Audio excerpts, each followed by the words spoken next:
12 তারিখে নির্বাচন। কথা হচ্ছে এখন যে যার পছন্দের প্রার্থীকে ভোট দিবে। মার্কা মানে আমরা আগে যাইতাম পছন্দের মার্কায় সিল মারতাম। এখন সেটা খুব সহজ ছিল। এখন আমার মাথায় আজকে কয়েকদিন যাবত একটা জিনিস ঢুকতেছে না, যে এখন আবার আরেকটা নতুন যোগ হইছে হা এবং না। হা না, হা ভোট এবং না ভোট। এইটা কি আমি বুঝলাম না, যে আমি আমার পছন্দের মার্কায় সিল মারমু।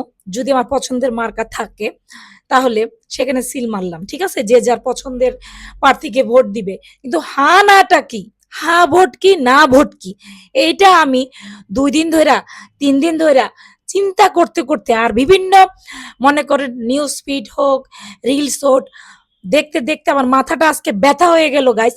হা ভোট কি না ভোট কি, এখন আমি হা দিমু না না দিমু, আমি বুঝতেছি না। এইটা দেওয়ার দরকার কি ছিল? আগের মতো যে যার পছন্দের প্রার্থীকে ভোট দিলে কি ঠিক ছিল না? এটা যোগ করার দরকার কি ছিল? এখন আপনারা কি কেউ বলবেন হা এবং না এই দুটা কি ভাই, কি আমি বুঝতেছি না।